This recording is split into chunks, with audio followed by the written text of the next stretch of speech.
Hello, everyone. This is Cozy Night Frights. Before you go to sleep, please like the video and subscribe and tell me where you watch from and what time are you listening. The four of them reached the trailhead just before sundown. Ben checked the map again while his sister, Holly, tightened her hiking boots. Behind them, Travis was already halfway through a beer, and his girlfriend Dana adjusted her pack straps, brushing blonde curls out of her eyes. "You sure this is the right trail?" Travis asked, eyeing the faded wooden sign that read, "Black Ridge, no services beyond this point." Ben nodded. "Yeah, 5 miles in, then we hit the ridge by morning. Camp up top. Total silence, no cell service, and a view like no other." "Sounds like a horror movie," Dana joked. They laughed, but not loud. The forest around them already felt too quiet. No birdsong, no wind, just the crunch of gravel under boots and the occasional creak of pine trees swaying in the still air. They started the hike as twilight bled into the canopy. Ben led. Holly followed close. Travis and Dana took the rear, giggling and whispering about marshmallows and smuggled whiskey. The trail wound upward quickly. Steep switchbacks, narrow bends, and fallen logs that hadn't been cleared in months. The kind of trail rangers forgot about, or maybe avoided. As they climbed, the trees thickened, casting strange shadows that stretched in the corners of their vision. Holly paused at one point and said, "You hear that?" The others stopped. Ben frowned. "Hear what?" She tilted her head. "Nothing. That's what I mean. No wind, no birds. Just nothing." Travis cracked a second beer. "We're deep in, Hall. It's normal." But it didn't feel normal. By the time they reached the first flat clearing, night had fully settled. The forest was pitch black beyond their headlamps. Ben called it good enough for now and set down his pack. They made camp, small fire, 2 tents. Dana hung a bear bag with their food while Holly checked their compass against the map. Everything was quiet, still, perfect. Almost. Around 11 p.m., after 3 whiskeys and some half-burned marshmallows, Holly stood suddenly. "Something's out there," she said. Everyone turned. Beyond the tree line, in the thickest part of the forest, something had snapped. Not a twig, not an animal, a branch. A big one. Ben squinted. "Probably a deer." "No," Holly said. "That sounded bigger." Another crack echoed. Closer now. Then silence. They stared into the trees for a long time. But nothing moved. Eventually, they settled back into their tents. Travis snored. Dana mumbled in her sleep. But Holly lay awake for hours, staring at the nylon ceiling of her tent, ears straining, because in the distance, just once, she heard something breathe. Long. Low, like a growl. Holly woke to silence, stillness so deep it made her ears ring. She sat up slowly, wiping sleep from her eyes. Her breath misted in the cold morning air. Pale blue light filtered through the nylon of the tent. Something had pulled her out of sleep. Not a sound, this. Time, but an absence of one. No wind, no rustling. No insects. She quietly unzipped the tent. Outside, the forest was bathed in dawnlight. Fog drifted low across the ground. Their fire had burned out hours ago, leaving behind only cold ash and half-melted logs. Travis was still asleep, sprawled, across his sleeping bag outside his tent like he'd passed out halfway through climbing in. Dana was curled up inside her own, barely visible. Ben stood at the edge of the clearing looking into the woods. Holly approached quietly. "You hear it too?" Ben nodded. It was right before sunrise. Something moved out there. Big. Like bear big? He shook his head. Bigger. She felt a chill crawl up her spine. Could have been a tree falling. Nope. That sound last night? That wasn't wood falling. It was wood being broken. She didn't answer right away. Then softly, "We should go." Ben looked at her. "We've barely made it halfway up." "I don't care. Something feels off. I think we're being watched." Travis groaned from behind them and sat up, rubbing his eyes. "What time is it?" "Too early," Ben muttered. "Pack up. We're moving out." The trail ahead narrowed as they climbed toward Black Ridge. Thick brush forced them single file. By midday, the fog had lifted, revealing towering cliffs on either side. Moss dripped from tree trunks. Animal tracks, mostly deer and elk, crisscrossed the soft dirt. But something was wrong. The deeper they went, the fewer signs of life they saw. No squirrels, no birds, just silence and scattered bones. They found the first set around noon. Dana nearly tripped over it. Half a deer skeleton, picked clean and left on the trail like someone arranged it there. The spine was broken in 3 places. Skull, crushed, no bite marks. Ben crouched beside it. "These are fresh." "Coyote?" Travis asked. "No, coyotes don't crush bones like this." Holly turned slowly in a circle. "Someone's watching us." Nobody laughed, not even Travis. By 4 p.m., they reached the ridge. The view was everything Ben promised. Valleys stretching into forever, trees painted gold by sunset, clouds rolling like waves across distant peaks. But none of them noticed. They were too busy looking at the footprints. Not boot prints, bare feet, huge, deep, toes longer than fingers. Each step pressed a full inch into the packed earth. Dana whispered, "What the hell?" They followed the prints to the edge of the ridge and found claw marks gouged into a tree trunk. High up, far higher than any human could reach. Ben said very quietly, "We're not alone up here." And in the trees behind them, something moved. Just for a second, a shape. Tall, hair-covered, watching, then gone. The group didn't speak as they unpacked their gear at the ridge. The tension between them had grown sharp, thick in the cold mountain air. Even Travis had stopped making jokes. He kept glancing into the trees, eyes squinting like he expected something to walk out any moment. Ben tried to stay busy, staking out the tents, clearing brush and reinforcing the fire ring with stones. It felt mechanical, like a soldier performing.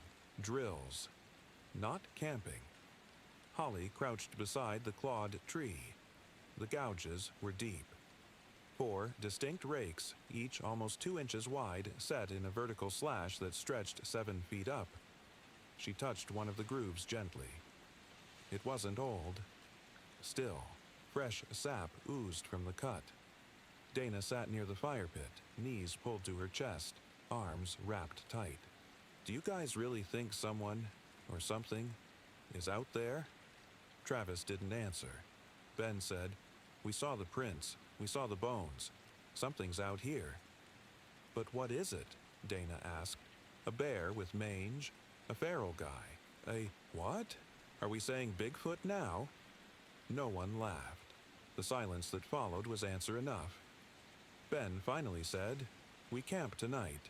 Leave at first light, backtrack the trail." Holly looked toward the tree line. "Assuming it lets us." They all turned to her. She didn't blink. "I think it's watching us. And I don't think it's the first time it's done this." That night the fire burned higher than before, fueled by Travis's paranoia. He kept throwing logs on it, every 20 minutes. "Bigger the fire, less chance anything sneaks up," he muttered. Ben didn't argue. Dana was too quiet, and Holly never took her hand off the hatchet she'd found in Ben's pack.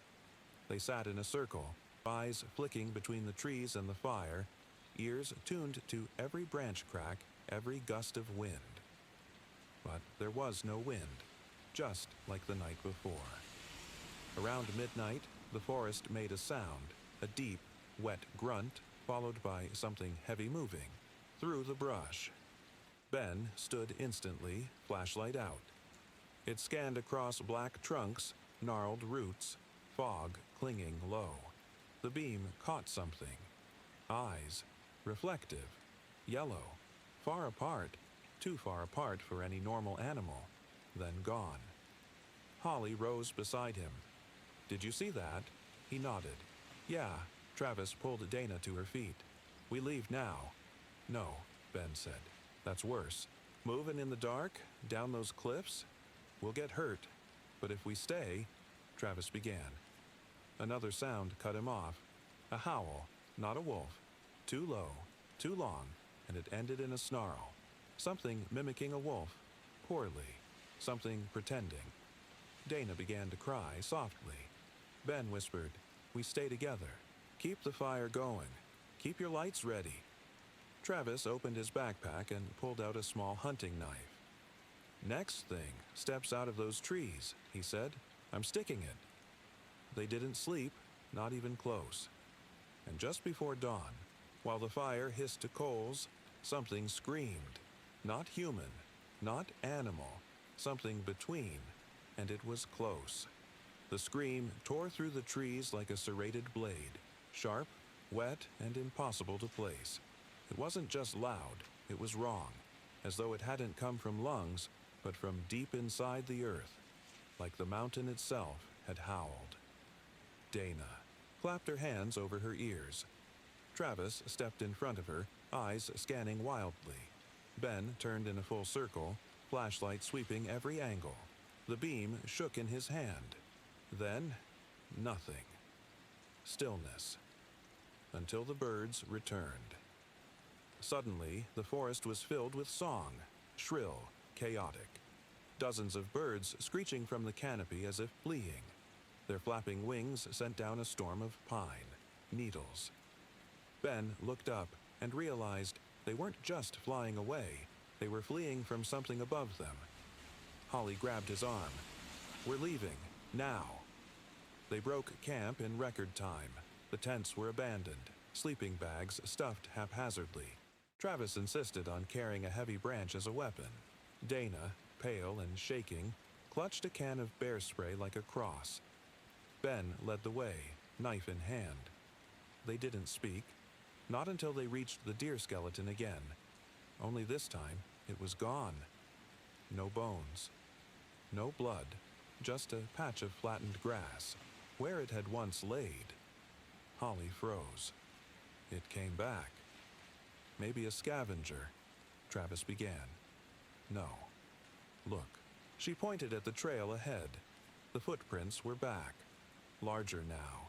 Deeper. Following the trail they had come from. Back toward their camp. Ben's voice dropped to a whisper. "It's circling us." They moved faster. The path narrowed again. The brush got thicker, as though the forest were growing inward. Several times they had to hack branches to continue.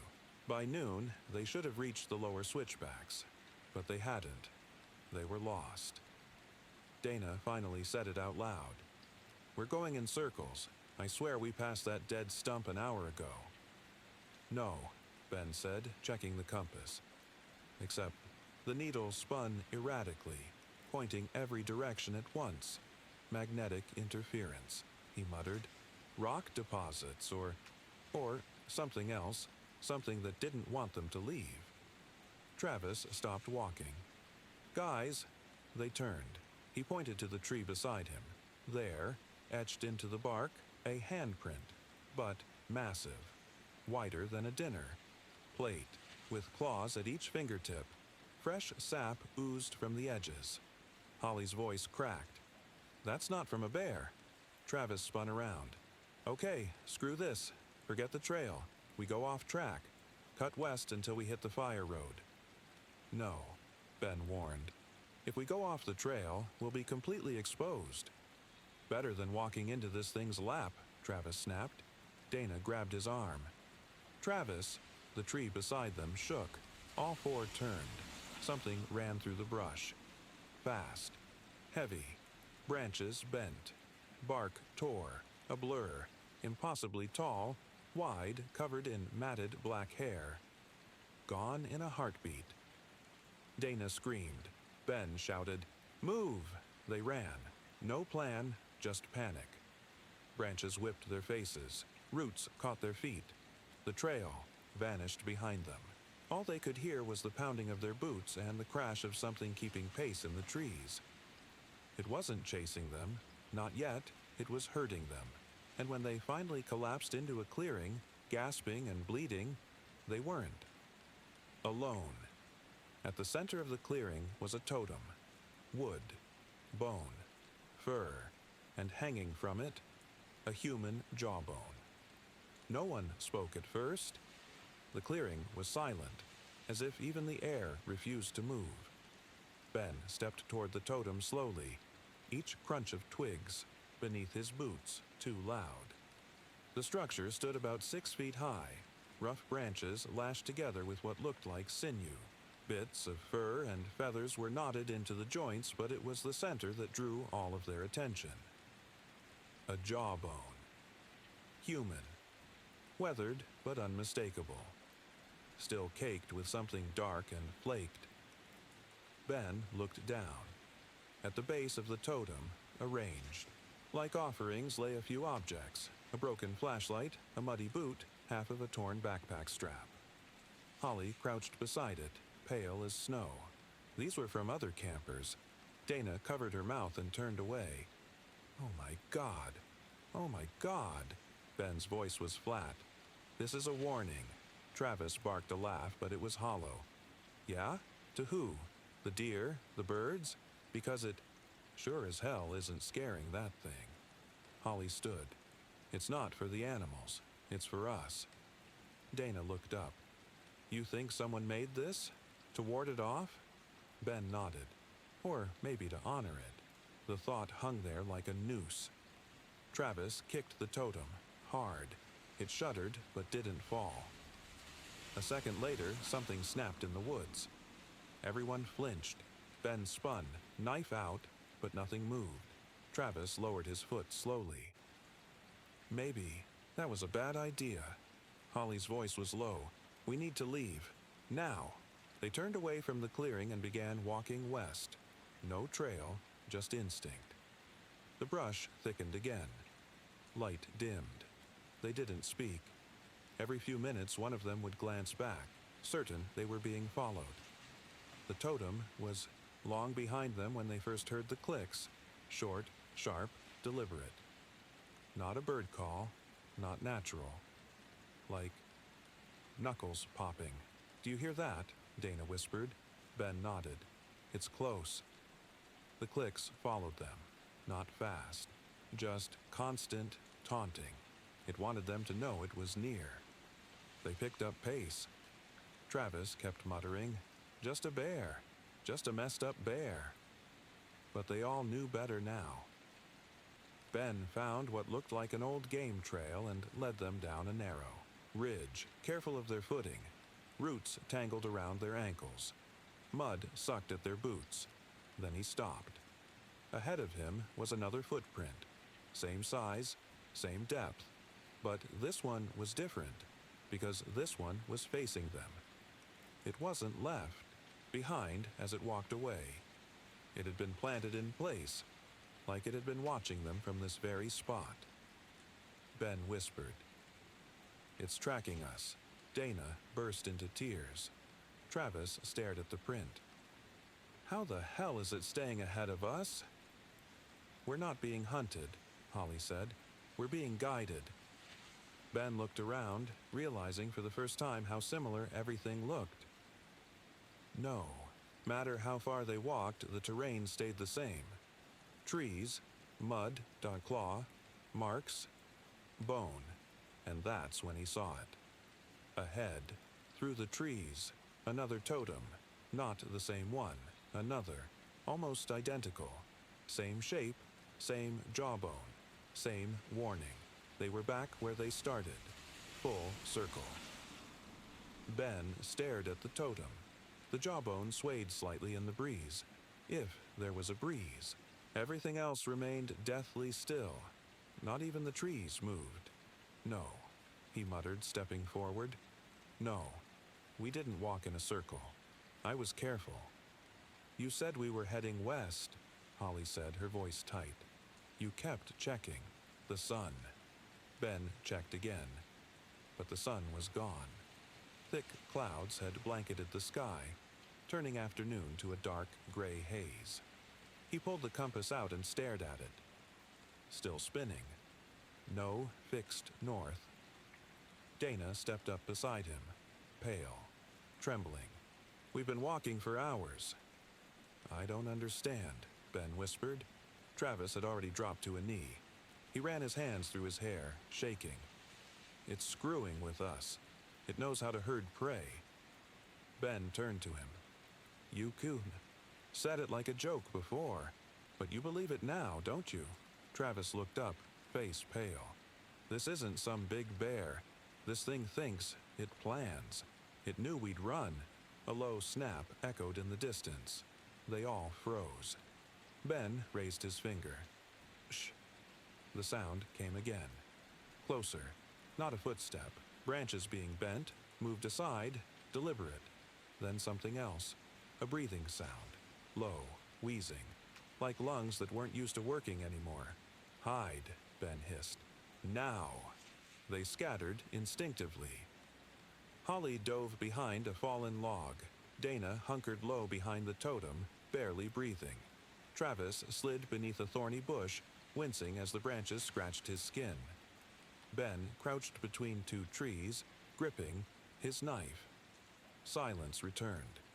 Then, a shape emerged from the woods, 10 feet tall, maybe more, covered in coarse black hair, arms like tree trunks, shoulders too wide, legs thick and bowed, but the head, not human, not ape, broad, low brow, no neck. Its eyes were small, black, and deep-set. Its mouth hung open slightly, not in a snarl, but as if sniffing the air through its teeth. It walked past them slowly, lumbering, sniffing, snorting, and dragging, something behind it, something that thudded with every step. Ben looked. It was a deer carcass, or what was left of one. Head missing, flanks torn open, ribs exposed. Blood dripped from one of the creature's hands. It walked to the totem, dropped the deer, and began eating, tearing flesh with long fingers, gnawing at the raw meat. It didn't chew. It sucked. Ben covered his mouth. It wasn't just eating, it was ritual. Then the creature stopped, lifted its head, and turned slowly toward where Holly hid. It hadn't seen her, not yet, but it smelled her. Its nostrils flared. It took a step, then another. Ben's heart slammed in his chest. He moved without thinking, picked up a rock and hurled it into the trees to the east. The noise cracked through the forest. The creature froze, sniffed, then roared. The sound was pure rage, not animal, not human. A predator denied, and it charged into the trees, away from Holly. They didn't wait. Ben grabbed Holly. "Go!" They ran. Travis and Dana joined them, stumbling over roots, clawing through brush, breath heaving. No direction now, just escape. And as they ran, all around them, the forest seemed to whisper, "Wrong way. Wrong way." They ran until their legs gave out. Roots snagged boots, branches slapped faces, lungs burned. They didn't stop until they collapsed into a narrow gully, an old washout filled with wet leaves and decaying moss. Ben hit the ground first, rolling, down the slope. Holly landed beside him with a grunt. Dana slipped and fell on her side, whimpering. Travis came last, tumbling end over end until he smacked against a rotten log and gasped. Silence. No chase. No movement. Only the distant echoes of the monster's retreating roar, still echoing faintly through the ridges above. Ben sat up slowly, his face streaked with sweat and blood. He checked everyone with a glance. "Everyone okay?" "I twisted my ankle," Dana whispered. "I can't move it." Ben scrambled over, examining it. Her boot was swollen, purple already. Holly crouched near her. You didn't hear it follow. Us? No, Ben said. We got lucky. The noise trick worked, but it's not going to fall for that again. We're not getting out on foot, Travis said. Not with Dana down. Ben pulled out the map, smoothing it over his knee. We're here, probably somewhere in the East Basin. If we can find the old Ranger Road, we might be able to signal someone. Dana's voice was quiet. You think anyone comes out here anymore? No, Ben admitted. But it might get us far enough to find help. Holly looked at the steep hill they'd slid down. We're below its line of sight.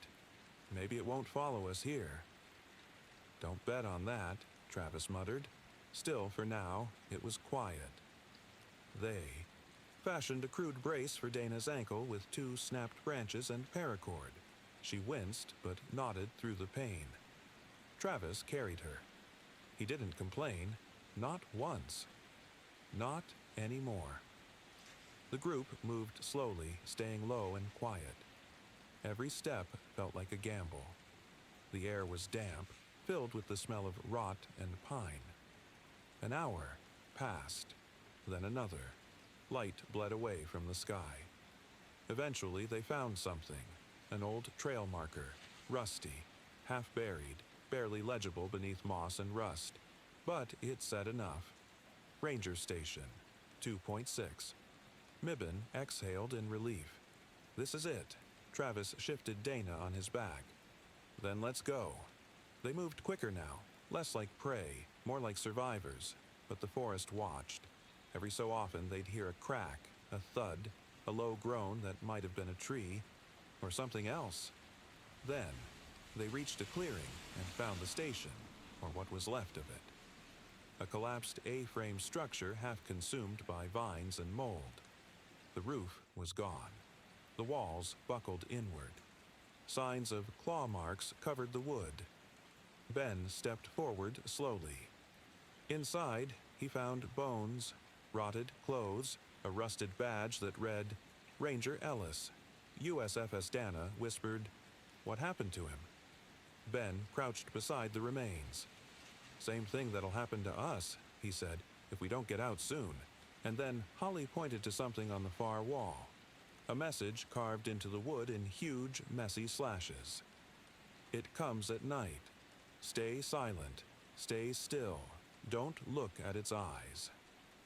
As the last of the sunlight disappeared over the trees, a deep crack echoed from the woods behind them. Close. Too close. They weren't alone anymore. Ben dropped to one knee, motioning the others to get down. His breath came in sharp, shallow gasps. Travis eased Dana onto the mossy floor of the ruined ranger station. She bit her lip to stifle a cry of pain. No one spoke. Not even a whisper. Another sound came from the trees. Closer this time. Not branches breaking. Breathing. Rough animal, but longer than any bear or elk. Slow inhalations that filled the woods, with a low, guttural rumble. Like the forest itself was exhaling centuries of rot. Ben turned to Holly and raised 3 fingers. 3 seconds. Get inside. Stay down. She nodded. Together, they crawled inside what was left of the ranger station. The roof above them was mostly gone, but the walls offered some cover. Travis helped Dana huddle into a corner beneath the collapsed fireplace. The others crouched behind a splintered desk. Then, it arrived. The figure loomed at the edge of the clearing, half shadow, half flesh. Even in the fading twilight, it was massive. 9 feet tall, shoulders like a moose.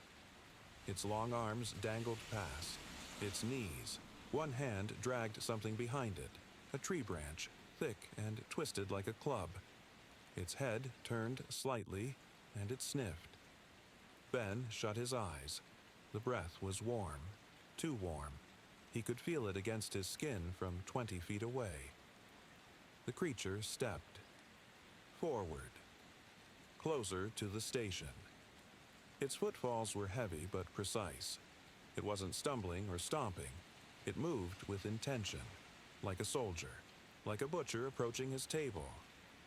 Inside the station, no one moved, not even Travis.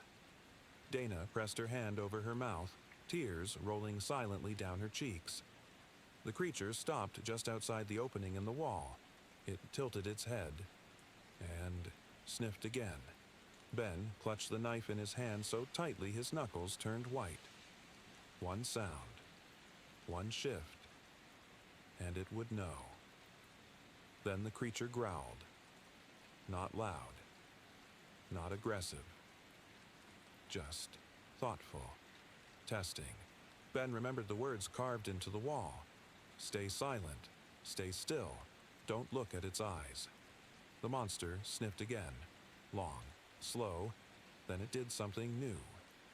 It spoke, almost a word, croaked, wet garbage shoved through a human throat. Hell, Lou. It didn't sound like speech, it sounded like mimicry. Mockery, a mouth trying out sounds it had heard before. Dana whimpered, just once. Quiet, but it was enough. The creature's head snapped toward the sound. Ben saw its eyes then. Jet black. Reflecting. Nothing. Not rage, not thought, just void. It took a step toward them. Holly raised a rock in her hand, ready to throw it, ready to run. But then a second roar echoed from the trees, not from the creature, from another one. Deeper, louder. It paused, turned slightly toward the woods. Then, without another sound, it bolted back into the trees. Gone. Ben didn't breathe for a full minute, then collapsed beside the desk, shaking. We're not dealing with one, he said. There's more. None of them slept. They sat huddled together in the wreckage of the old ranger station, backs pressed against crumbling walls, ears straining for every crack, every breath. The wind never came. The air remained thick, wet, and unmoving, as though the forest had exhaled and forgotten how to inhale again. Dana had stopped crying. She was too far gone for fear to register. Her ankle throbbed with heat, swollen twice its size.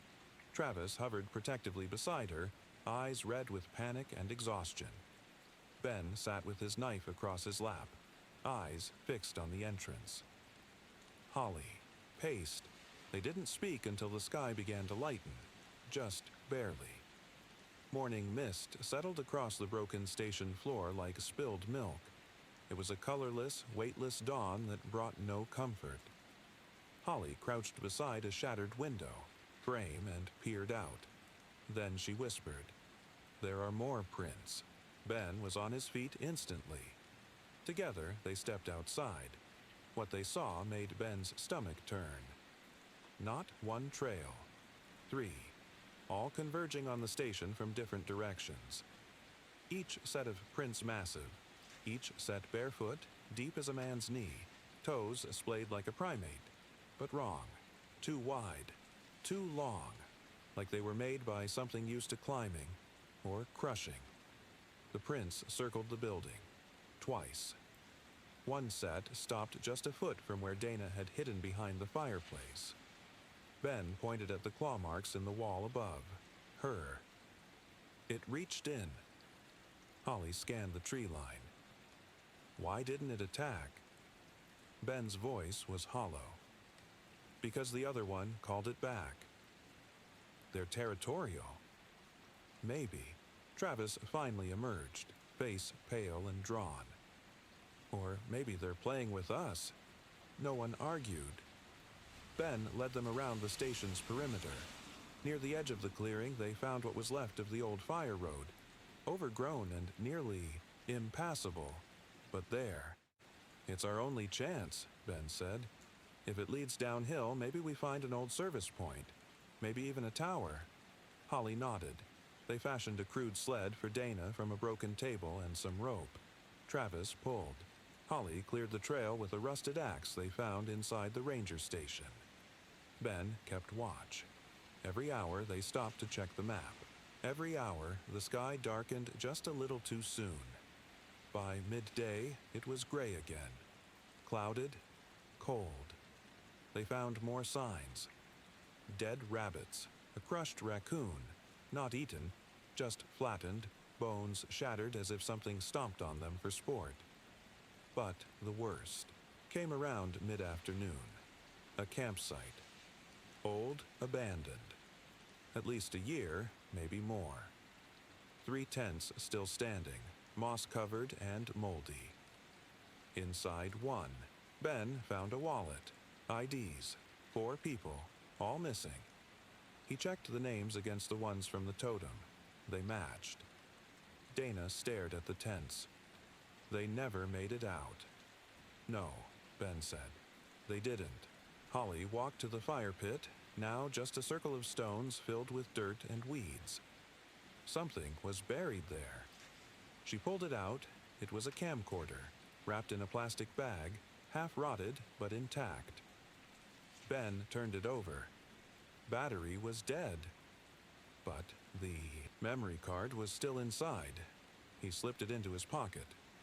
"We'll watch it if we make it out of here," he said. And then, another howl, closer this time, low and drawn out. Travis looked up. "They're coming again." Ben pointed to the trail ahead. "Move." No one asked questions now. The game was over. Whatever watched them had grown bolder, and it wasn't hunting for food. It was hunting for fun.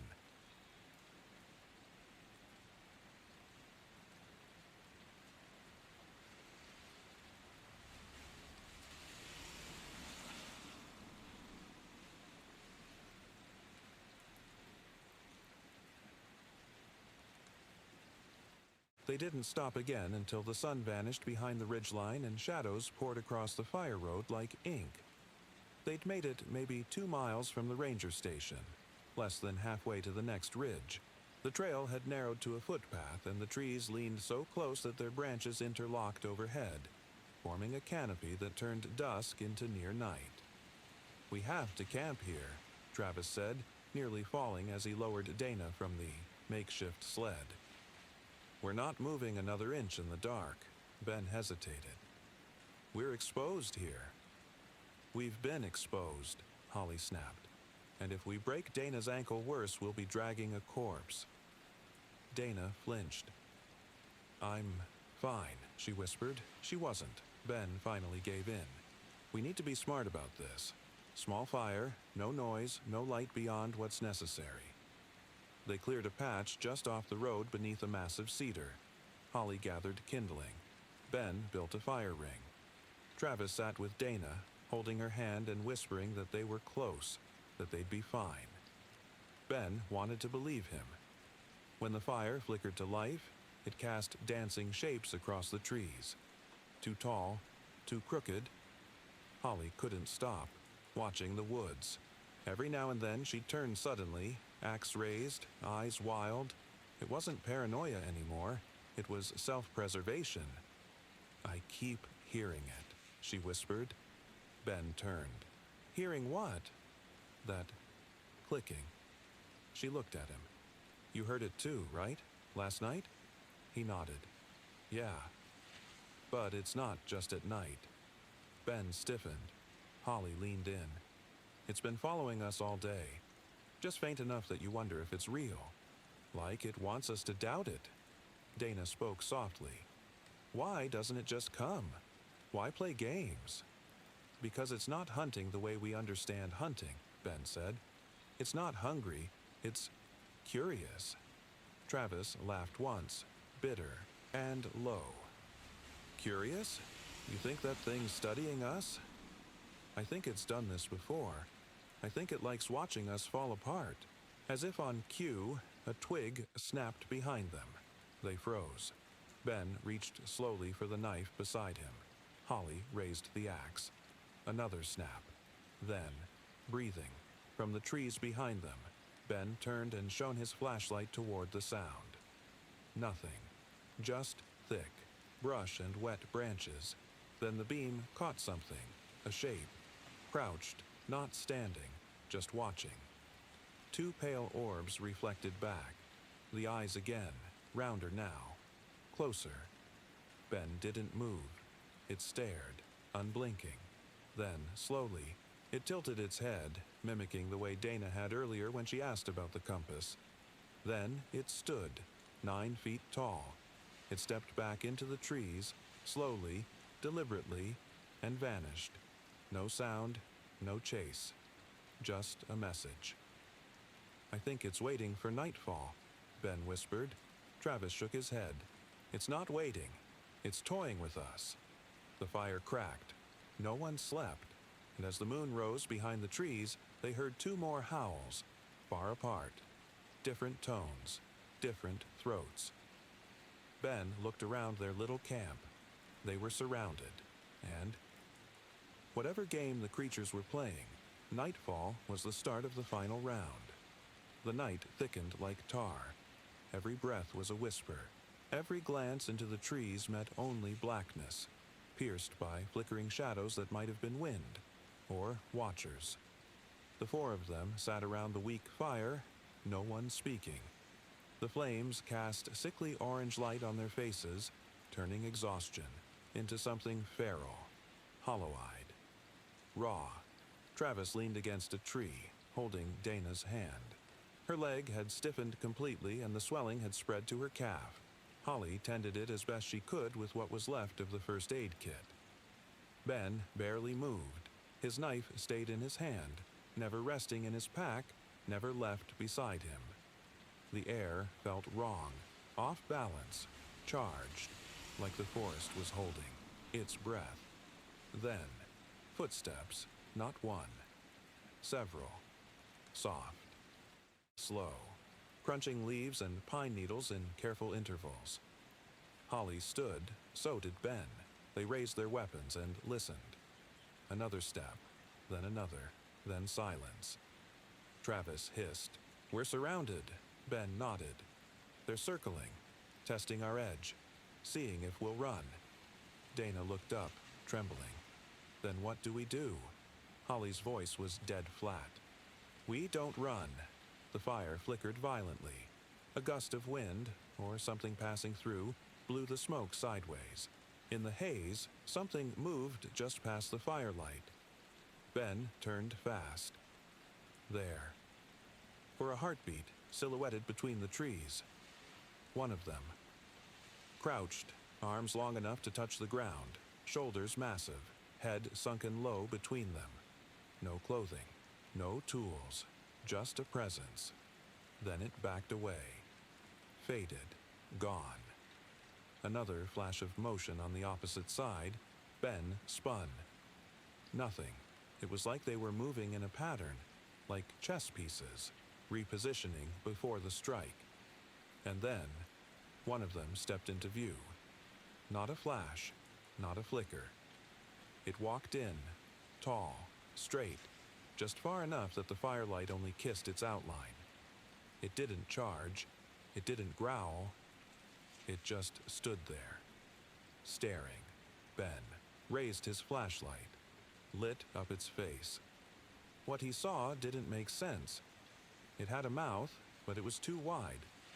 Its eyes were jet black, but too close together. Its skin, beneath the patches of hair, was pale, almost translucent. But the worst part was its expression. It was smiling. Not with joy, not with malice. Just smiling, like it understood something they didn't. Ben took a step forward. The creature didn't move. Then it did something worse than charging. It lifted a long finger and placed it over its lips. "Shh." And in a voice warped by mimicry, it whispered, "Stay." Still. Ben's blood froze. Then the sound of wood breaking behind them. Ben turned. Another one. Then another. Opposite side. The fire ring flickered. They were closing in. Travis gripped. His knife. "I'm not going like this." "Don't move," Ben growled. "They're playing with us. They want us scared." "They want us to run," Holly said, "but we don't." 3 shapes now, 1 on each side. No charge. No sound. Just presence.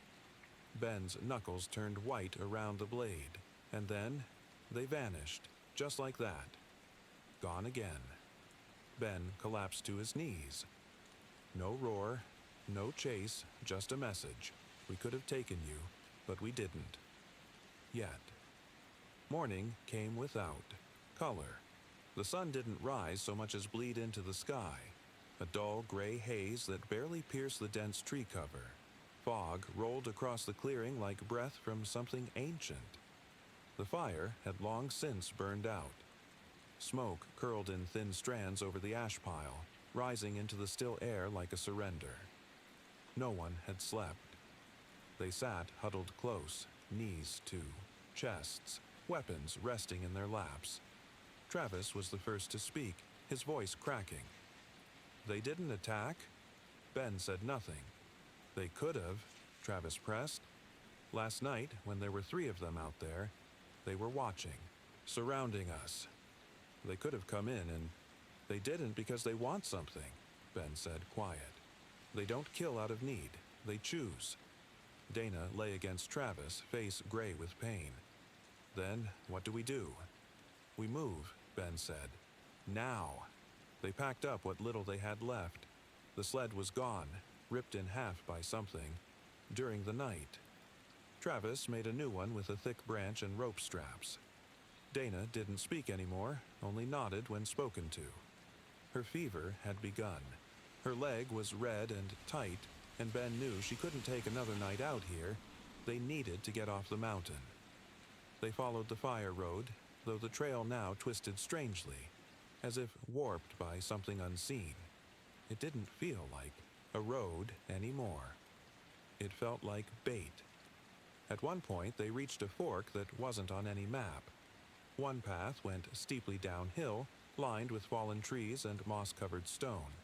The other curved slightly upward, narrow but passable. Ben pulled out. The map again, but the lines had faded from moisture and wear. We go down, Holly said. Faster route. No, Ben replied. That's what it wants. Wants? Travis said. What are you even talking about now? Ben turned to him. You felt it too. The layout, the way the forest moves, the way we keep circling back. The totems, the mimicry. It's not just stalking us, it's guiding us. So we're not running from something, Holly said slowly. We're being herded. Ben nodded. Exactly. Dana moaned softly. Her head lolled to one side. Travis tightened his grip on the sled's ropes. Then where the hell is it taking us? No one had an answer. They chose the upper trail. It was harder, steeper, rockier, but it felt wrong in a different way. The forest here was too quiet. Not just wildlife absence, a dead zone. The trees were gnarled, black with mold. Some were cracked open and hollow, as if something had gutted them from within. Then, just before noon, they found something that stopped them all cold. A campsite. Fresh, still smoking embers in the fire pit. 3 tents, one half collapsed. Backpacks hung from a tree limb. Travis called out, "Hello?" Ben grabbed his arm. "Don't." He pointed at the prints, huge ones, scattered around the camp. Then at the blood, splattered in arcs across the grass. Not pooled. No. Bodies. Just stains. And at the center of the camp, a pile. Clothing, phones, wallets, stacked neatly like offerings. Dana whimpered. Her first noise in an hour. Holly crouched beside the pile and found a photo. It showed a group of 5 smiling campers. She turned it over. Scrawled in smeared marker, "It learns. Don't speak. Don't run." We ran. Ben stood over the ashes of the fire pit. He kicked it open gently with his boot. Under the ashes. A jawbone. Again. Just like the totems. And in the trees, from somewhere behind them, a branch cracked. Not close. Not far, but just enough to remind them they were still being watched. They didn't speak again until the bloody campsite was out of sight. Even then, the silence wasn't broken so much as cracked. The group moved like ghosts, mechanical, drained, and no longer hoping for rescue. Ben walked in front, weapon ready. Travis dragged Dana in the sled behind him, his face tight with frustration and fear. Holly stayed close to the trees, scanning the canopy, looking for any signs that might mark where they were, or what might be ahead. But there were none, just more fog. More of that heavy, unnatural quiet. Ben slowed as they rounded a bend in the trail. A fallen tree blocked the path, not snapped by wind, cut as if felled deliberately. But there were no saw marks, just massive claw gouges. Holly stopped. That wasn't wind. No, Ben agreed. It's narrowing the trail, pushing us again. Toward what? Ben looked ahead, and that's when he saw it. A tree, but not just any tree. It was larger than the others, wide and ancient with bark blackened and curling like burned skin. It stood alone in a clearing the size of a backyard, every other plant. Dead within 15 feet of its trunk, the branches were bare, but they moved, just slightly. Without wind, Travis looked up. Why is it so quiet? Ben didn't answer. He took a cautious step into the clearing. The second his boot touched the dead soil, the air shifted. A deep hum rolled beneath the ground. A vibration, almost felt more than heard. The others tensed, frozen in place. Then the tree made a sound. Not wood creaking, not leaves rustling, but a whisper. Soft. Wet, repeating. Holly strained to listen. Is it speaking? Ben took another step forward. The whispering grew louder, distinct. It wasn't just any voice, it was his own. Run, run, run, you're too late, you're already dead. Ben backed up a step, heart pounding. Travis stepped forward. Wait, it's saying something to me too. She's gone. You let her die. She knows. Dana's eyes opened wide. I hear my father's voice. He died years ago. They were all hearing it. The tree was speaking with the voices of their dead, but not randomly, intentionally. It was choosing the memories, the guilt, the weaknesses. Holly dropped to her knees, eyes clenched. It's in our heads. It's not real. Ben grabbed her arm and pulled her up. We have to go. Now. This isn't a tree. It's a marker, like the totems. Behind them, something in the brush groaned. Not a creature, not a machine. Something in pain, or pretending to be. Ben turned. A shape moved between the trees, then another. The clicking started again. Rapid, excited. Dozens of them, all around. Ben shouted, "Move!" They ran. Down the slope. Over the fallen tree. Holly dragged Dana. Travis ran behind, eyes wide with terror. Behind them, the whispers grew louder. Then the screams began. Mimicked screams. Their own voices crying out from behind them, calling for help. Sobbing. Begging. Ben didn't turn. He just ran. Because the moment you looked back was the moment they stopped playing. They didn't stop running until their lungs burned and their legs buckled. The descent was steep, too steep. It wasn't a path anymore, but a natural chute of stone, root, and mud. Twice, Ben fell. Once, Dana nearly slipped from the sled, her fingers scraping the ground as Travis screamed for her to hold on. When they finally collapsed at the bottom, the trees had changed again. They weren't tall pines now. These were thin, pale, and gnarled, like arthritic fingers reaching toward a gray sky. The fog here was thicker, almost soupy. Visibility dropped to 10 feet in any direction. Every branch looked like a silhouette. Every shadow, a figure. Ben sat slumped against a fallen log, staring up at the branches. Holly crouched beside him. You okay? No, he whispered, but I don't think it matters. She didn't argue. Travis knelt beside Dana, pressing a damp cloth to her forehead. Her eyes fluttered. The fever had worsened. She was murmuring nonsense now, whispering things no one could understand. But then, suddenly, she spoke clearly. "He's coming. He's in the trees." Everyone froze. Ben turned slowly. "Dana? What did you say?" She stared blankly at the sky. "He wears their voices." Travis shook her gently. "Dana, what do you mean?" "He used yours yesterday." Her voice wasn't quite hers now. Ben stood up fast. The forest behind them groaned again. Click, click, click. Ben grabbed his knife. "It's here." "No," Holly said, rising, gripping her axe. "They're here." Shapes moved through the fog. Many shapes. Black outlines. Long limbs. Wide shoulders. Too tall. Too thin. Watching. They weren't attacking. Yet. Just closing. In corralling. Travis spun in a slow circle. "We're trapped." Ben stared into the mist. "No." He pointed. Through the trees, barely visible. A tower. Metal. Rusty. Half covered in moss. A fire tower.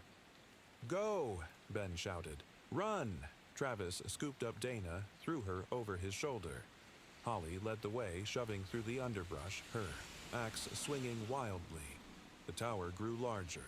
The shapes followed, still not attacking, but closer now. Close enough that Ben could hear their breath. Smell them, like rot, like dead things wet with rainwater. The tower loomed 20 feet away when one of the creatures stepped forward from the fog. Fully visible. Ben stopped cold. It was him, his height, his shape, but wrong. Too long. Mouth too wide, eyes too small. It opened its mouth, and Ben's voice came out, "Don't look away." Then it lunged. Ben slashed with the knife and ducked beneath its arm. He didn't look back. Just ran. They reached the base of the fire tower. Wooden steps spiraled up, half broken, slick with moss. Ben turned and screamed, "Up! Up! Now!" Travis carried Dana. Holly helped him climb. Ben came last, slashing behind him as the fog erupted below. Dozens of them now, all crawling, all climbing, all grinning. He reached the top just as one long, clawed hand grabbed the bottom step. He kicked it free, then slammed the trapdoor shut behind him. The tower creaked with their weight, but held. They were above the trees, above the fog, and for the first time in days, they could see the sun. The sunlight didn't offer warmth. It was pale and watery, more like a dying bulb than the sun they remembered. But it was there, cutting through the fog, revealing the sprawling forest below, the tips of the tree canopy. And beyond that, nothing. No towns, no trails, just endless wilderness. Ben stood on the narrow platform at the top of the fire tower, hands on the railing, staring out. His chest rose and fell with shallow breaths. Beside him, Holly knelt near the broken radio cabinet, twisting knobs and tapping the faded buttons. "Is it working?" he asked. "I don't know. It's old. Fried from weather, maybe." Travis sat in the corner, cradling Dana. She wasn't conscious anymore. Her skin had taken on a gray tone, her fever rising dangerously high. "She's not gonna make it," Travis muttered. "Even if we do get out." "We're not letting her die here," Ben said. A long pause. Then Holly spoke. "I think I'm getting static." Ben turned quickly. She held the mic close to her mouth and spoke. "Hello? Anyone? This is a distress call from Black Ridge. 4. Campers. 1 injured. We're at the northern fire tower. Please respond." Nothing. Then, crackle, and a voice. Faint, distorted. Copy. Ridge. Say again.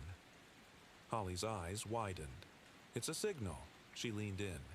"We're at the old fire tower, 1 mile north of Dead Creek. We need help, please." Another burst of static. "Black Ridge, not safe. moving in, stay in light, then silence. Nothing else. Holly turned to Ben. They heard us. Ben's jaw tightened. They said they're moving in. We're saved, Travis said weakly. But Ben didn't smile. He was still staring over the railing, down at the forest floor. Because now, in the daylight, he could see them, the creatures, all of them, not hiding, not stalking, just waiting. Dozens of them. Some crouched like apes, some perched in trees, some standing still, arms limp, heads tilted upward, watching the tower. Their eyes glinted in the sunlight. But they didn't move, didn't flinch, didn't blink. They were patient. Because they knew what the people in the tower didn't. The sun was setting soon. They're going to wait, Ben said quietly. Holly looked at him. Wait for what? He turned to her slowly. For night. Behind them, Dana stirred for the first time in hours. She opened her mouth and said, without emotion, "You'll come down eventually." Not her voice, not her expression. Travis recoiled. Dana! But her eyes rolled back, and she passed out again. Ben whispered, "They're already in her head." And then, from the base of the tower, the clicking started again. Not from one place, from every direction, surrounding them. A chorus of claws on wood. Night was coming, and they weren't hiding anymore. The clicking continued for hours. Sometimes it would stop altogether, only to return louder, more rapid, like chattering teeth. Sometimes it circled the base of the tower. Sometimes it climbed halfway up before stopping just out of reach. The sun bled across the sky like an open wound.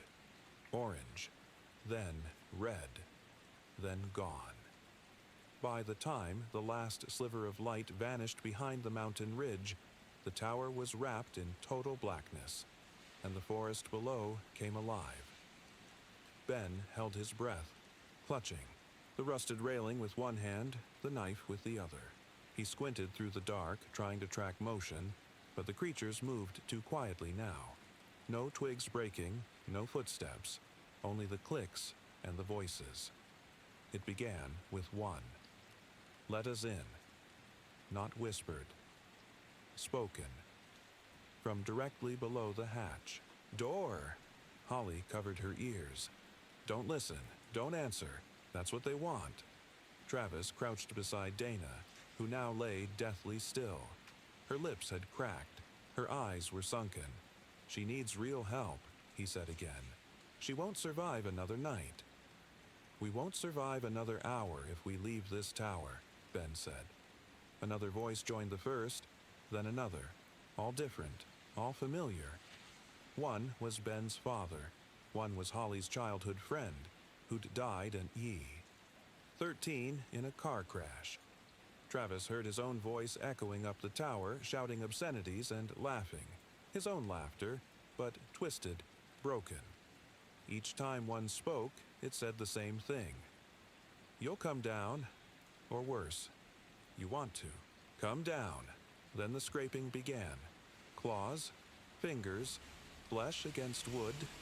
The tower groaned. It's not going to hold, Holly said. It has to, Ben muttered. Then, silence. All at once. The tower stopped shaking. The voices cut off. Dead air. Ben stepped to the hatch cautiously. He crouched, placed his ear against the floor. Nothing. Not even breathing. Then, a single knock. Slow, deliberate. Ben jerked back. From below, a voice spoke. Clear, sharp, Dana's voice. Ben, he stiffened. It's okay. You can come down now?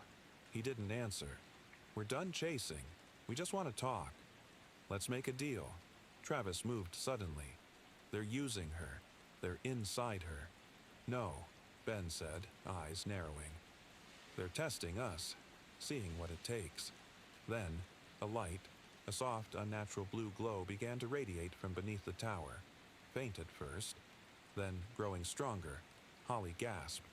"What the hell is that?" They looked over the railing. Down below, in a perfect circle, dozens of the creatures stood hand in hand, surrounding the base of the tower. Their faces tilted upward, their mouths moving in unison, chanting. The glow came from within them. Ben whispered, "They're not just monsters." Holly's voice was tight. "Then what are they?" He didn't answer, because he wasn't sure anymore. One of them stepped forward from the circle and held something up toward the tower. A flare gun. Ben blinked. It was his. Lost on the second. Night. Unfired. The creature held it up in one hand, then tossed it down at the base of the ladder. Another voice echoed upward, deeper than the rest. "Burn it. End it. Make your offering." The chanting grew louder. Dana moaned in her sleep, and something in the back of Ben's mind whispered, "Maybe this isn't about killing. Maybe it's about worship." No one moved. The flare gun lay at the bottom of the ladder, nestled in the dirt like an artifact. The creatures stood in their ring, still chanting, though their mouths no longer moved. The sound came from within them, deep, guttural hums that carried through the trees like vibrations, not voices. Ben stepped back from the railing, breathing hard. "What do they mean?" "Make your offering," Holly whispered. "They want a trade," he said. "For what?" Travis asked, his voice brittle. "Our lives. Dana's." Ben looked over at her. She was pale and soaked with sweat. Her breaths came shallow. She hadn't stirred since the glow began. "They're not just predators," Ben said. "They're ritualistic. The totems, the mimicry, the circle around the tower. All of this, it's like a ceremony, like we've been chosen for something." Travis shook his head. "This is insane. You're talking like we're part of some sacrifice." Ben met his eyes. "Aren't we?" No one answered. The humming stopped. The forest fell deathly still again. Then another voice rose up. Only this time, it came from inside Dana's mouth. "Choose." Her body twitched. Ben knelt beside her, heart racing. "Dana." Her eyes fluttered open, but they were completely black. Pupil, iris, and white all gone. Just endless dark. The voice came again, lower, more guttural. "One stays. The rest go." Ben recoiled. Travis stood, rage spilling out of him. "No, no way. We're not doing this. We're not." Dana's body levitated 2 inches off the floor. Everyone froze. Her arms lifted slightly, limp in the air. "One for many. Give us one. Make your pact." She dropped back to the wood with a thud. Silence.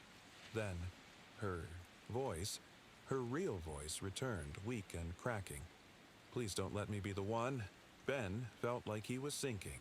Into the floor. Into madness. "They're making us choose," Holly whispered. "That's what this has all been about?" "Not food," Ben said. "Not fear. Control." Travis turned away, pacing in the small circle of the tower. "We don't even know if they'll keep their word." Ben stared down at the flare gun in the dirt below. It was a weapon, or maybe a key, or maybe a test. "They want us to burn something," he said. "The offering. A signal." Holly looked at him. "You're not actually considering. They won't wait forever." From below, the chanting began again, but louder this time. Urgent, impatient. The circle of creatures began to close in, around the tower's base. They weren't attacking, but they were moving. The wood of the ladder began to creak again. Travis clenched his fists. "They won't let us go, even if we do what they want." "Maybe," Ben said. "But what if this is the only chance we get?" He looked between the 3 of them. His best friend, the girl he might have loved, and the stranger in his care who was already half gone. Then he looked over the edge. At the flare gun. The circle. The shadows.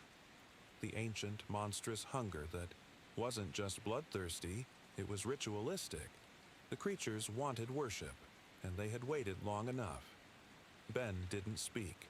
He just stood there, jaw clenched, eyes fixed on the flare gun below, as if he could will the answer from the dirt. The chanting grew louder. The tower vibrated. Holly stepped beside him, her voice low. "We can't give them someone. We can't choose." "They already chose," Travis muttered from across the platform. "They've been choosing since the moment we entered the woods." Dana stirred again. She was barely conscious, but her voice was lucid enough to hurt. "Don't give me to them." Ben knelt beside her. "We're not. We're going to figure this out. You hear me?" She nodded weakly, but even that small motion seemed to drain her. Her breath rattled in her chest. Below, one of the creatures took a step forward, into the tower's base. No more waiting. Ben knew the moment was coming. A decision, an action, a line they couldn't uncross. "I'll go down," he said. Holly's head snapped toward him. "What?" "I'll get the flare. Maybe it's a symbol. Maybe it's what they're waiting for. Something to burn. An offering that isn't one of us." Travis stepped forward. "You go down there. They're going to tear you apart." Ben's grip tightened around the knife. "Then at least we'll know what kind of game we're in." Holly touched his arm. "There has to be another way." "There isn't." His voice cracked, too loud. From below, the creatures stilled. Ben closed his eyes. "If I don't come..." "Back up, light the tower." Travis blinked. "What?" "The tower's dry. Old wood. One flare at the base and this whole thing goes up. You want us to burn it down? If they don't let me back up, it means they're lying. And if they're lying, they're not playing a game." Holly shook her head. "They're going to kill you, Ben." He gave her a faint smile. "We're all dying out here. I'm just trying to choose how." Before they could stop him, Ben opened the hatch. The air hit him like ice. Wet, rotten, thick with death. He climbed down the ladder one rung at a time, the wood creaking beneath his boots. His fingers were numb before he hit the ground. When he landed, the circle parted. The creatures stepped back. Ben stood in the middle of them, surrounded by 40, maybe 50 of the tall, hunched figures. Their eyes glowed faintly in the dark. None moved. The flare gun sat in the center of the ring, resting on a stone like an altar. Ben walked toward it. Each step echoed in his ears. He picked it up. It felt warm, too warm. He looked up at the creatures, still waiting, still watching. Ben raised the flare gun and aimed it straight into the sky, pulled the trigger. The flare exploded with a shriek rising above the treetops, lighting the night in a pulse of red. The creatures flinched. The chanting stopped. A single voice spoke, clear and cruel. "The pact is made." Then they vanished, one by one, melting into the woods. Ben stood alone. No sound, no movement, no breath. He turned slowly back toward the tower. At the top, Holly leaned over the railing. "I'm here," he called. She exhaled, choking. Back tears. They left. For now. He gripped the ladder, started climbing back up, but in his heart, he knew it wasn't over, because the flare wasn't just an offering, it was a beacon, and it had told the forest. They're ready now. Ben hauled himself up the final rung of the ladder, legs trembling, lungs burning. As he reached the platform, Holly grabbed his wrist and helped him over the edge. He collapsed beside her, clutching the flare gun tight like a lifeline. Travis didn't speak, neither did Dana. She was still breathing, barely, but her skin had gone cold and waxy. "What happened down there?" Holly asked. "They let me go," Ben said. "Why?" He didn't answer right away. Then, "Because we gave them what they wanted." Holly looked toward the tree line where the flare still glowed red in the night sky like a false star. And what was that? A signal. To whatever comes next. From below, the forest had gone quiet again. Too quiet. No insects, no wind, no voices. Travis leaned on the railing, staring into the black. "We should have run when we had the chance." Ben looked at him. "Run where? There's no safe direction. Out here. Every trail leads back to them." "Then why let us go?" Ben shook his head.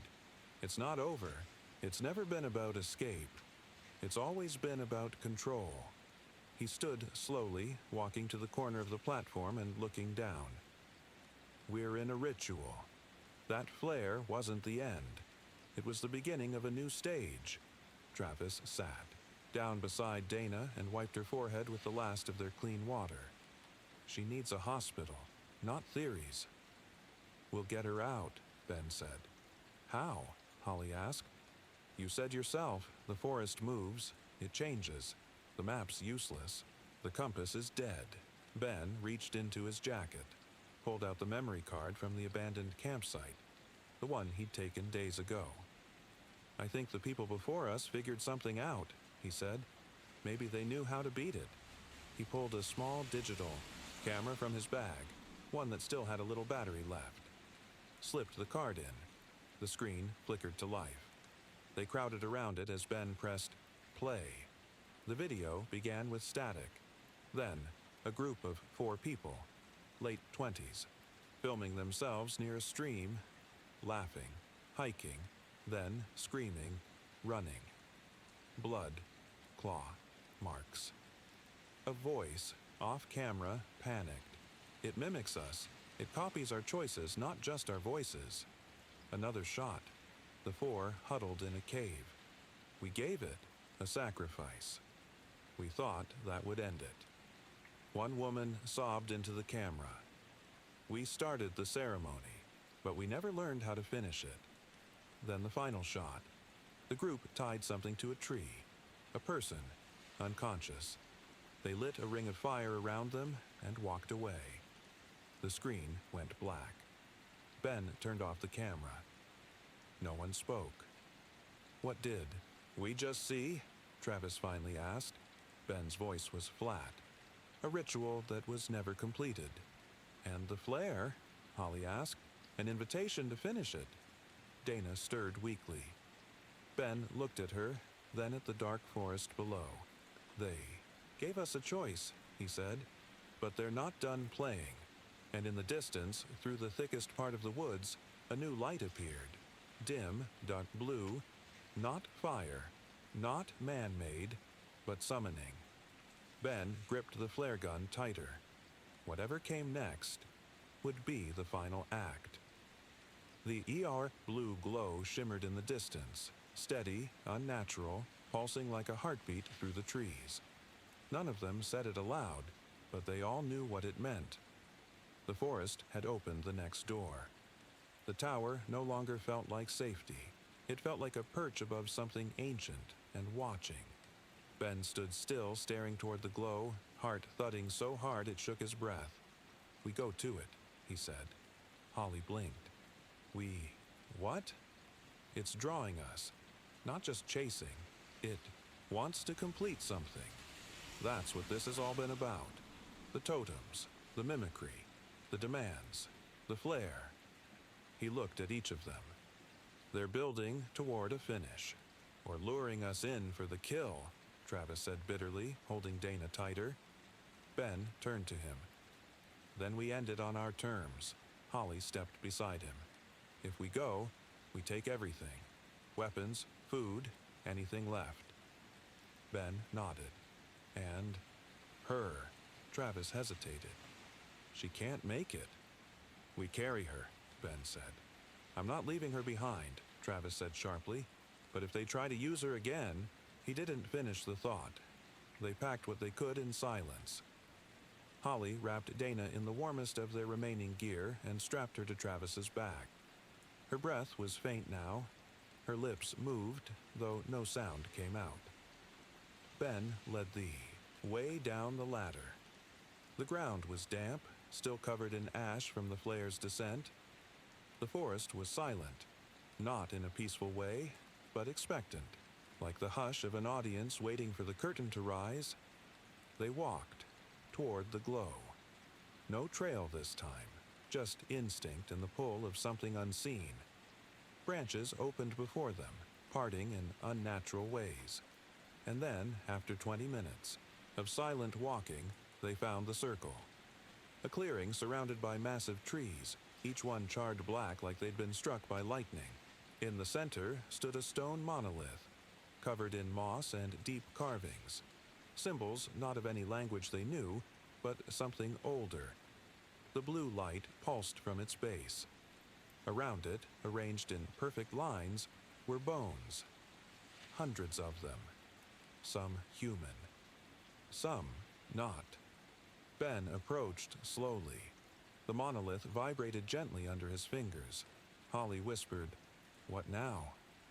Ben didn't know, but he felt it, deep inside, a knowing, as if something ancient had reached into his chest and planted the knowledge there. He stepped into the center of the circle, and everything stopped. The air froze. The wind died. The forest ceased. Then the earth beneath him shook, and from the trees they came, the creatures, all of them. Every twisted figure that had stalked, mimicked, and hunted them. Tall, lean, inhuman, but now they stood still, not hostile, not charging, just present. As if Ben had become the focus of a ceremony he didn't understand. One of the creatures stepped forward, not the largest, not the loudest, but the most familiar. The one that looked like him. It raised its head, opened its mouth, and in Ben's voice it said, "Finish it." Then it extended a hand toward the monolith. Ben looked down and realized his knife was already in his hand. The knife felt heavier, now, like it had absorbed every mile, every drop of fear, every scream from the days before. Ben's fingers tightened around the hilt as the creature, his mirror, his echo, stood still with its hand outstretched. Around them, the forest pulsed with tension. The other creatures did not move, but their presence closed in like walls. 50 sets of black, glinting eyes stared from the trees, breathless, silent, waiting. Ben looked back at Holly and Travis. They stood at the edge of the clearing, eyes wide, breath fogging in the strange chill. Dana hung limply in Travis's arms, her skin like porcelain, lips parted. "Ben," Holly said, barely audible. "Don't give it what it wants." "I'm not sure we have a choice anymore," he said, voice low. He turned back to the monolith, stepped closer. The creature stepped aside, lowering its hand, as if acknowledging the shift of power. Ben looked at the stone. It wasn't just marked, it was worn, deep grooves from centuries of touch, of ritual, and in its center was a slot. Not wide, not deep, but shaped like a knife. He raised the blade. The moment it neared the stone, the carvings began to glow faintly, like coals flickering in old ash. Whispers curled around his ears. Not voices this time, but names. Endless names. Spoken in ancient tongues, in broken syllables, in sorrow. A history of sacrifices, of choices, of people who had stood in this exact place and held a blade, just like him. "Why me?" Ben whispered, and for the first time, the mirror creature answered without speaking. He felt it, a transmission not through ears but blood, because he had led, because he had refused to run, because he had tried to understand. That was the final key. Not obedience. Recognition. Ben wasn't a victim. He was a participant, a chosen thread in the pattern. He turned back to the others. "Can end it," he said. "How?" Holly demanded. "They want blood," Travis growled. "We're not giving them Dana. I swear to God if that's what this is." "It's not," Ben said. "It's not her. It's not any of us." He raised the knife, turned it to his own palm, and cut. The pain was immediate, bright, sharp, blood dripped from his hand, down the blade, and onto the stone. The runes blazed blue. The monolith vibrated. The earth trembled. The whispering ceased. Then, roaring. From the woods, the creatures fell to their knees. Every one of them, not writhing, worshipping Ben. Pressed his bleeding hand into the center of the stone, and a deep, resonant hum spread across the clearing like thunder underwater. The flare had started the ritual. The blood completed it, and above them, through the trees, the first rays of sunlight pierced the fog. True light. Warm. Real. Holly stumbled forward. Ben, what did you do? He turned, swaying on his feet. I gave them what they wanted. And what was that? Ben looked at her with hollow eyes. Proof that someone would choose pain over power. The light grew brighter.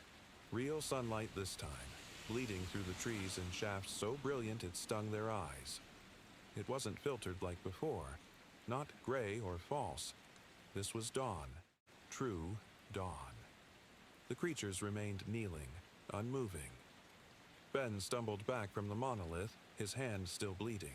Holly caught him before he fell completely, lowering him gently to the moss-covered ground.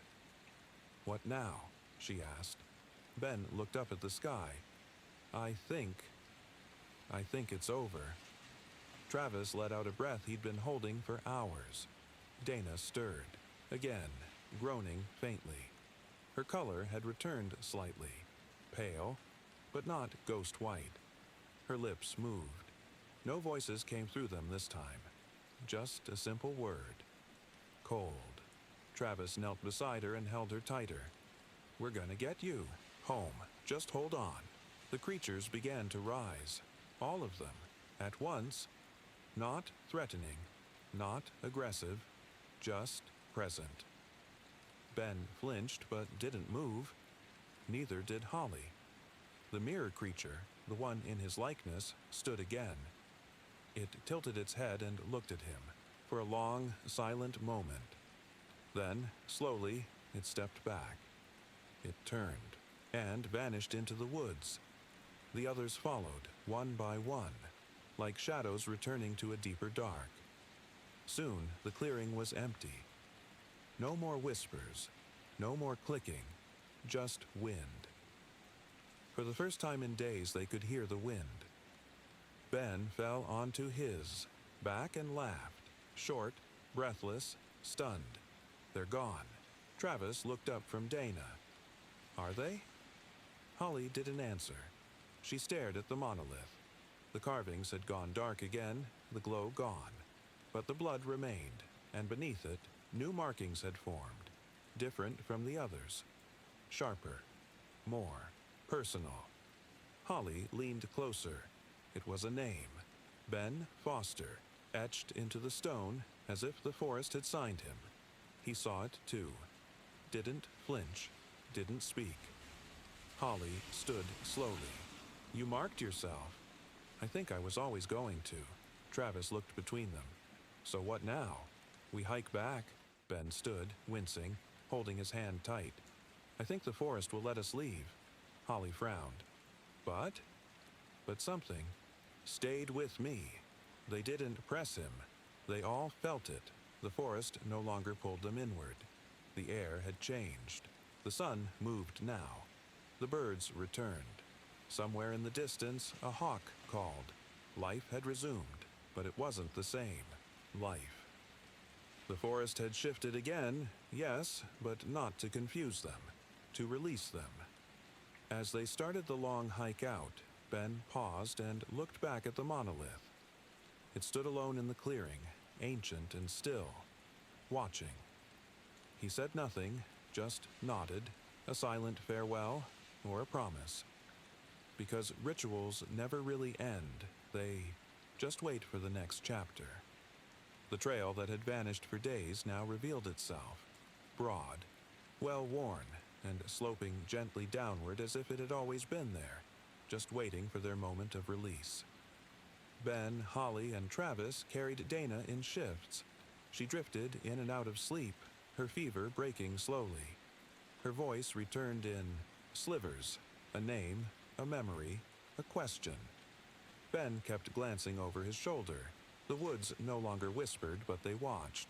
Not with hostility, not even with malice, but with the unsettling patience of something ancient and intelligent, marking time in seasons rather than minutes. It was late afternoon when they heard the first sound of civilization, a distant mechanical hum.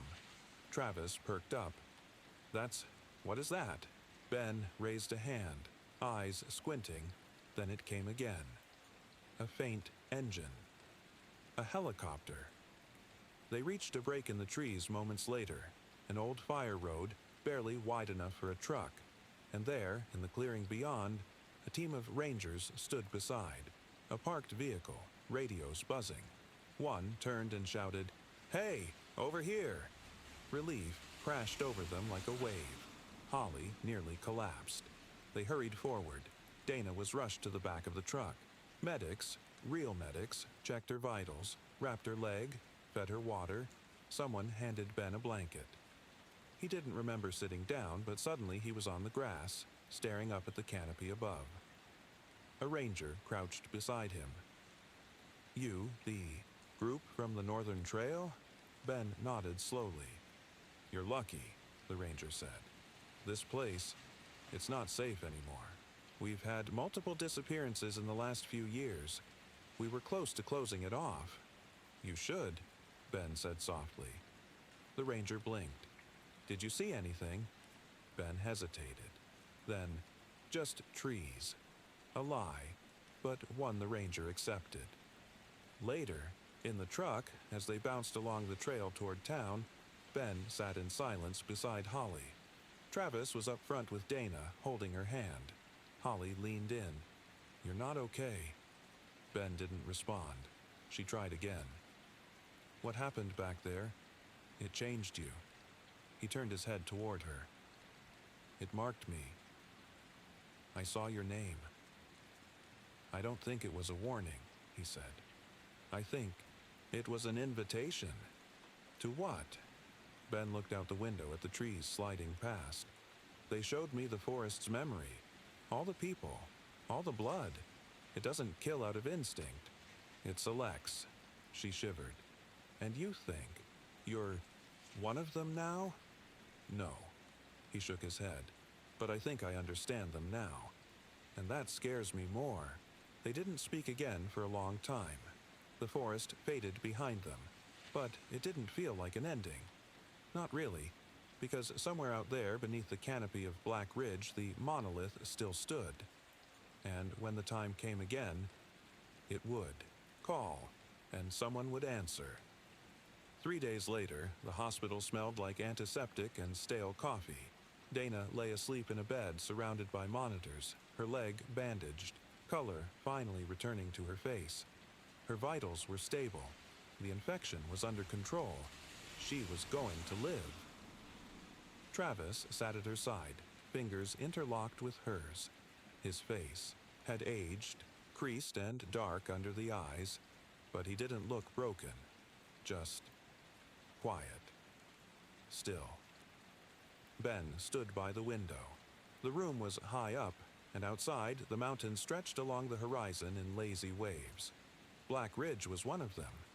Too far to see details, but close enough to feel presence. Holly arrived with 2 coffees. She handed one to Ben, who took it but didn't drink. "Sleep at all?" she asked. He shook his head. "You keep looking at the woods." "I feel like they're looking back." She sipped hers in silence for a moment. "We need to talk about it. What really happened. We can't just let it go." "No," Ben agreed. "We can't." "But not here," she said. "Somewhere private." Ben nodded. "I think I need to go back." She stopped mid-sip. "Excuse me?" "Not now. Not alone. But someday." "Ben?" "There's more," he said. "That place, the creatures, the monolith, they weren't just hunting. They were testing. Each trial, Each vision, each moment of fear, they were reading us. Reading you, Holly said gently. It was always you they followed. Your voice they mimicked. Your face they used. Ben looked down at his coffee. Then, why am I still alive? They let you live. He looked at her. No, she said softly. They chose you. Ben didn't argue. He remembered the feeling when his blood touched the stone. The recognition, like a code being unlocked or a door opening inside him. And he remembered what the forest had whispered, not in words, but memory.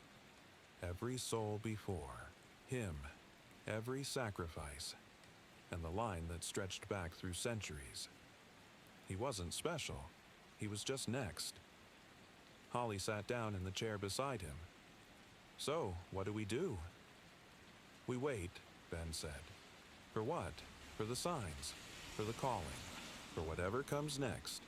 Would you go alone? He hesitated. No. You'd take me. He turned to her. You already crossed the threshold, whether you wanted to or not. You heard the voices. You saw the faces. And Dana, Travis, Ben looked at them. They don't need to go back. They paid their price. Outside, clouds passed over the mountains, casting shadows over Black Ridge. The sun pierced them moments later, but only briefly, as if the light itself had learned to be careful there. And as Ben stared, for just a moment, he thought he saw it again, a shape in the trees. Watching, still waiting, still hungry. Not for food, but for meaning. A week later, Ben received the email. No subject line, no sender address, just a timestamp and a single attachment. A video file labeled Return. He stared at it for a long time before opening it. Holly stood over his shoulder, arms crossed, breath held. The footage was grainy, night vision. Someone, probably holding a GoPro, was moving through the woods, whispering voices in the background, wind howling. Then, through the fog, a flicker of blue light. Ben paused the video. There it was. The monolith, same markings, same clearing, but this time, something was different. At its base lay a new pile of bones, and a figure, unmoving, kneeling, wearing a dark jacket. Ben's breath caught. The figure looked exactly like him. He hit play. The figure raised its head toward the camera, and though the face was blurry, it smiled. Then the video cut to black. Holly backed away. That's not possible. I never went back, Ben said quietly. I haven't left town. Then someone, or something, is wearing your face again. Ben stared at the screen. Below the video player was a line of text, just 6 words long. You were never the first choice. His blood ran cold. There was no reply button, no link, no explanation. Holly whispered, "It's starting again." He nodded. But deep down, he knew something else. It had never stopped. Black Ridge wasn't just a place, it was a threshold. And the creatures, the rituals, the offerings, they were only one part of something deeper. Older. And now, others were being called. He pulled up an encrypted message board he hadn't used since college. One meant for backcountry rangers and wilderness survivalists. It was mostly dead threads and ghost stories. But tonight, one new message was pinned to the top. Subject: the hollow path is open again. Ben clicked it, hundreds of responses. People describing dreams of deep forests, of standing stones, of creatures whispering in familiar voices. It wasn't local, not anymore. It had spread. What does it mean? Holly asked, reading beside him. It means the forest isn't tied to Black Ridge, Ben said. It's tied to us. He typed a reply into the thread. I saw it. I walked it. I lived. Don't follow unless you're willing to give up everything. He hit send, then sat back, staring at the screen. Somewhere, someone else would read that. Tonight, someone already packing, already feeling the pull, and the forest would be waiting. It always was. 3 days later, Ben found himself standing alone at the edge of a different forest. Not Black Ridge, but it felt the same. The air was wrong. Here too, thick, too still, too quiet. The trees were older than the map suggested. Their bark was darker. Their roots were like veins pushing up from the soil. He wasn't even sure why he'd come. He hadn't told Holly. He hadn't told anyone. Just followed the pull. The post on the message board had mentioned this place, Graven Hollow in Oregon. A hiker had gone missing. The second one in a month. The same blue light had been seen just before sunset. No official search had turned up anything. No animal tracks. No blood, just a clearing, and a single half-buried stone etched with lines that meant nothing to most. But to Ben, they meant everything. He stepped off the trail. No hesitation. Not this time.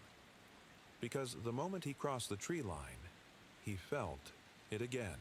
That low, familiar hum beneath his ribs, like something ancient whispering inside his chest. And then, "Welcome back." The voice wasn't real. Not out loud, but it rang behind his eyes like an echo from his own skull. He kept walking. The woods parted for him. Branches pulled away. Shadows leaned back. The path beneath his feet grew clearer with every step, not less. They remembered him.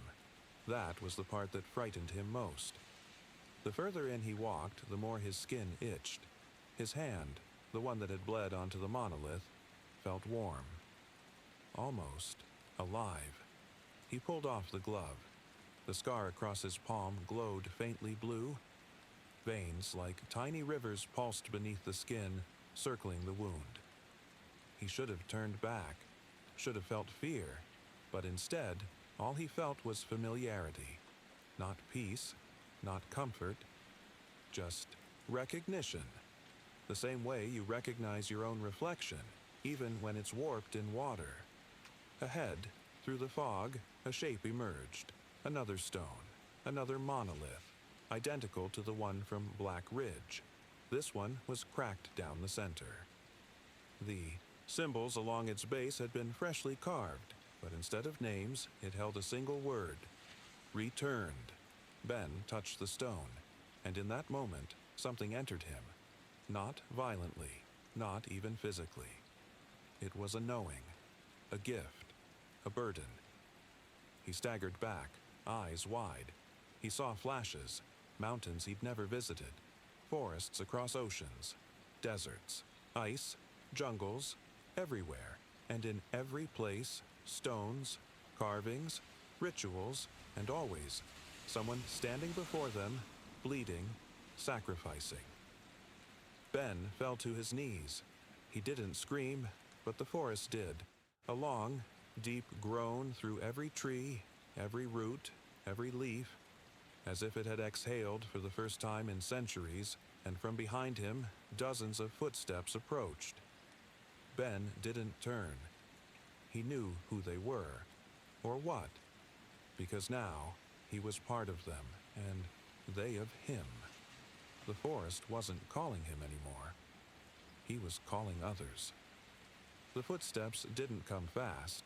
They came steady, measured, a rhythm of intent.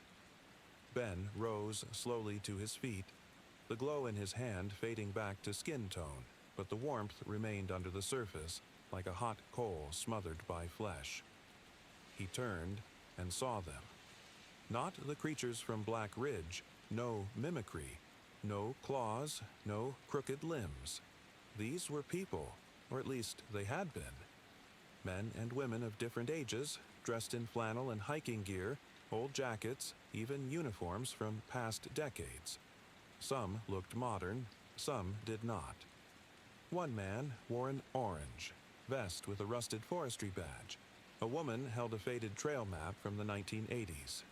They were all marked. Some bore scars on their palms, Others had strange tattoos circling their wrists, old and crude, but all of them bore the same look in their eyes. They knew what this place was, knew what they had become, and they welcomed him. No words, just nods.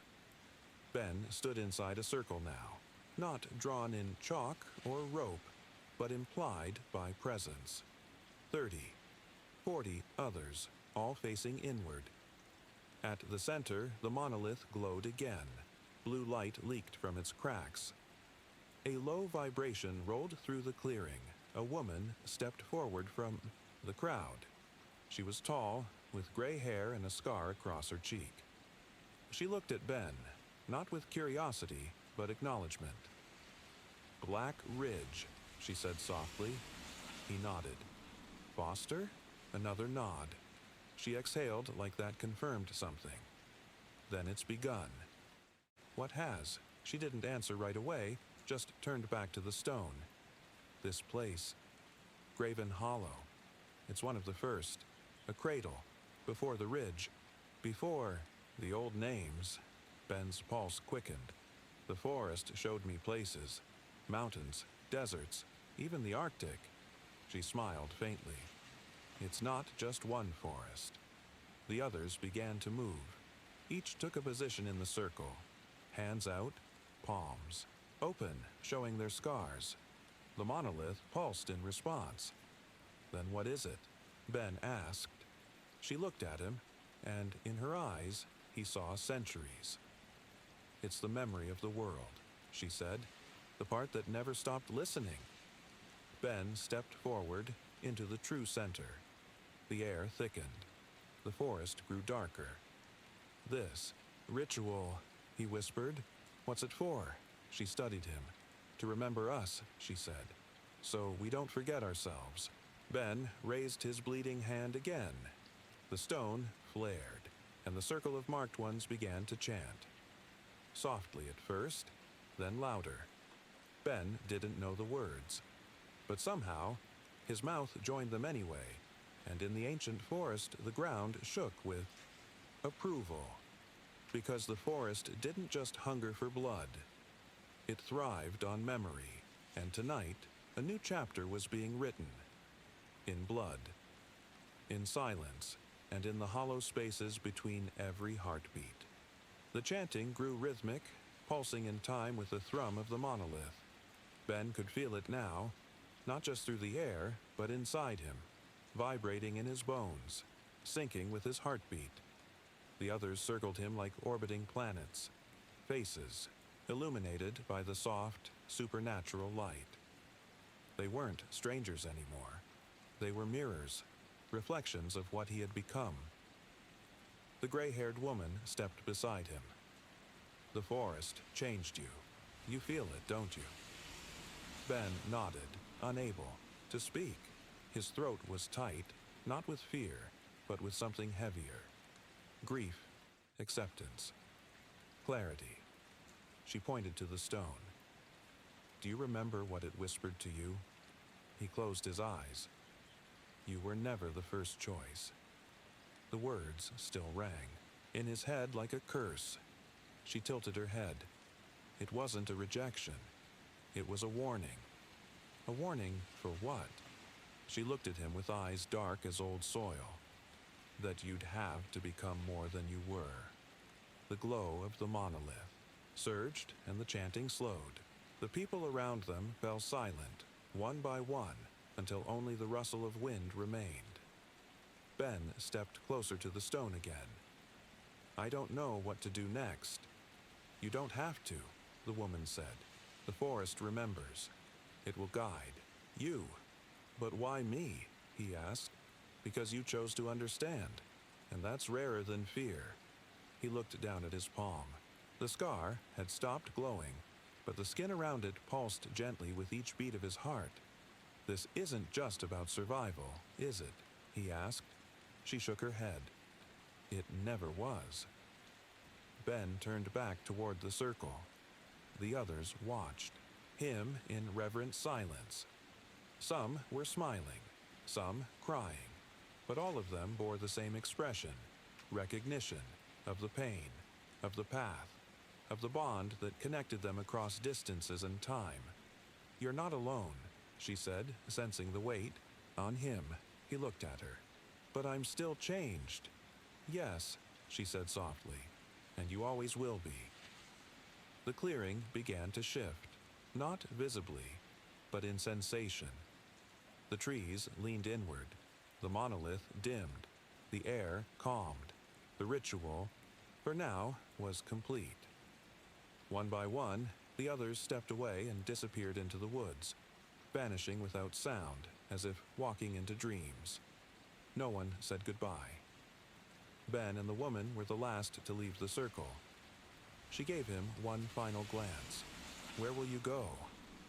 He didn't know how to answer, but he looked up at the night sky, where no stars shone through the canopy, and said, "Wherever the forest takes me." She nodded. That's the only answer that matters. And then she was gone. Ben stood alone, not afraid, not lost, just listening. The trees around him breathed, and for the first time, he breathed with them. Ben made camp that night on the forest's edge, far from the stone but still within reach of its influence. He didn't build a fire. He didn't need to. The forest was no longer cold to him. It welcomed his presence like a favored child returning home. He lay on his back, staring through the gaps in the branches above. There were stars now, faint and few, but visible. A reminder that the world outside still spun, that time passed, that other people somewhere were living ordinary lives. He wondered if he could ever go back to that, to morning coffee, sidewalks, light switches, to simple fears. He didn't think so. He was marked now, twice over, and as he drifted towards sleep, he felt them again. The Watchers.